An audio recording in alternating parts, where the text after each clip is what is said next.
Hello, good day mga kadiskarte. Once again, welcome to Noah's Farming and Technique.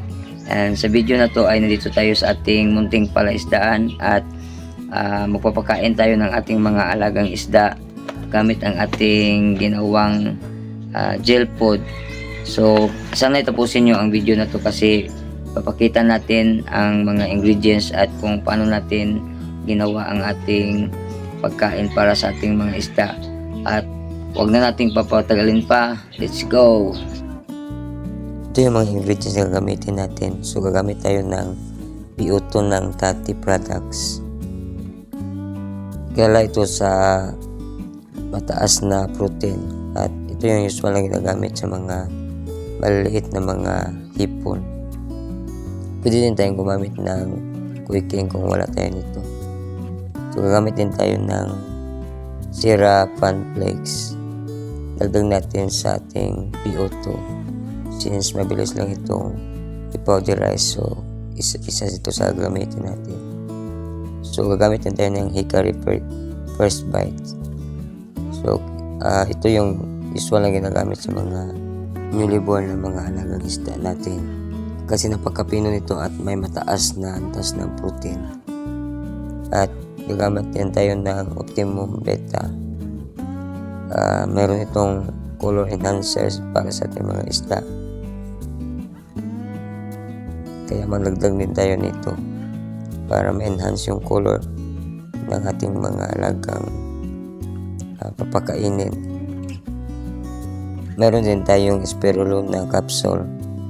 So kung wala tayong capsule ay pwede lang yung tablet at dudurugin lang natin para maihalo natin mabuti. Maglalagay din tayo ng isang perasong itlog since kilala itong itlog na may mataas na protein.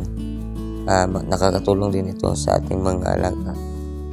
At ito yung gagamitin nating bali binder sa ating mga ingredients na pinaghahalo natin. So kulay green yung napili natin na gelatin. Gagamitin tayo ng blender kung mayroon tayong available, pero kung wala ay pwede lang i-manual natin yung pagdurog sa ating mga ingredients para mahalo natin mabuti.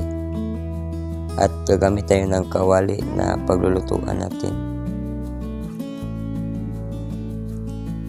Tsaka last but not the least ay gagamit din tayo ng paglalagyan natin pag refrigerate natin sa ating gel food para ma-imbak natin ng mas matagal at hindi siya madaling masira. Since kompleto ng ating mga materials na gagamitin ay huwag na nating papatagalin pa. Let's go! Una, nag-prepare tayo ng 3.5 cup ng tubig, 1 cup ng PO2, 1 sachet ng Hickory Bites, 1 sachet ng Optimum Beta, 3 kutsara ng flakes at 6 na peraso ng Spirulina capsule.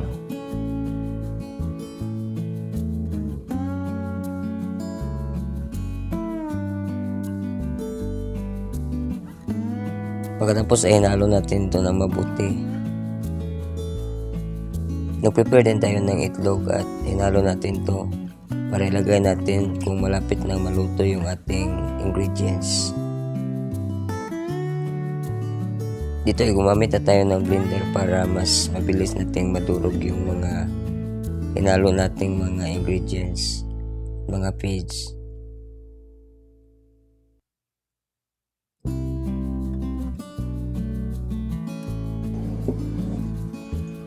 Ito na yung ready na isalang natin sa apoy. So ilalagay na natin yung gelatin. Ito yung magiging binder sa ating mga ingredients na hinalo-halo. Tigaan na natin i-stir yung ingredients hanggang mawala yung mga namumuong gelatin.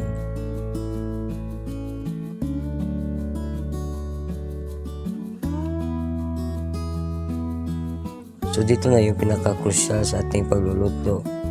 Pag nang-umpisa nang uminit yung ating niluluto ay tiyagaan nating i-mix yung ating ingredients para maiwasan nating lumikit sa kawali yung ating niluluto at hindi ito masusunog. Na malapit na maluto yung ating gelatin ay nilagay na natin yung prepare natin na itlog at tiyagaan natin itong i-mix para hindi ito mamuo-muo hanggang sa ito ay maluto.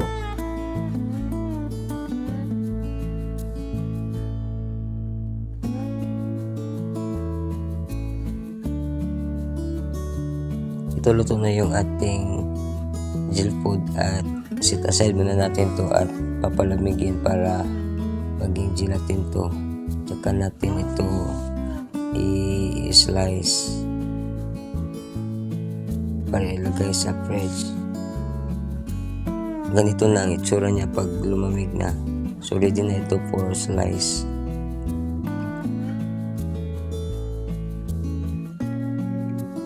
So depende na sa inyo yung kung anong sukat ng pagka-slice ng inyong gel food para sa ating mga alagang isda.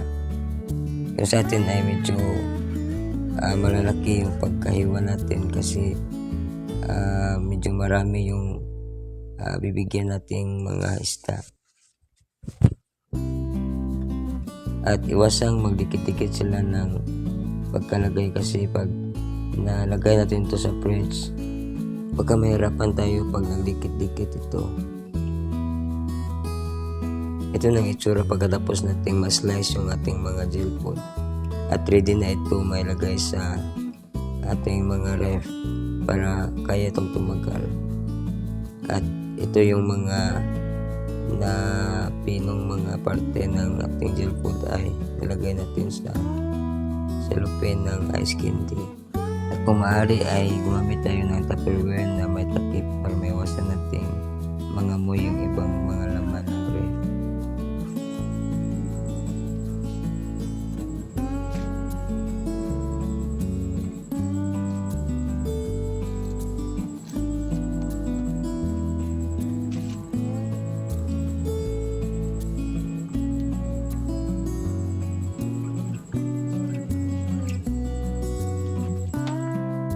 At sa umaga ay ready na ito sa pagkain sa ating mga alagang isda.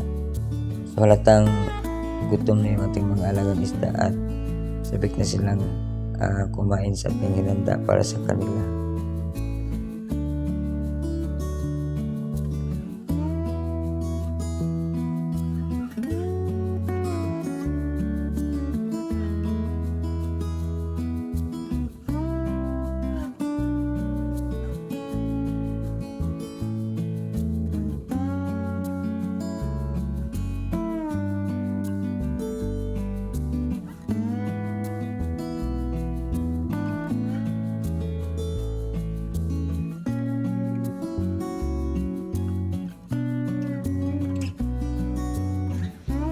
Ayun, ganun lang kadali ang paggawa ng ating gel food at sana ay may natutunan kayo. At sa mga kadiskarte natin dyan na bago lang sa ating channel, kung nagustuhan nyo ang ganitong mga videos, ay sana ay mag-subscribe kayo and click na rin ang notification bell para maging updated kayo kung mayroon tayong mga panibagong videos. So hanggang dito na lang tayo. Thank you for watching. God bless and goodbye.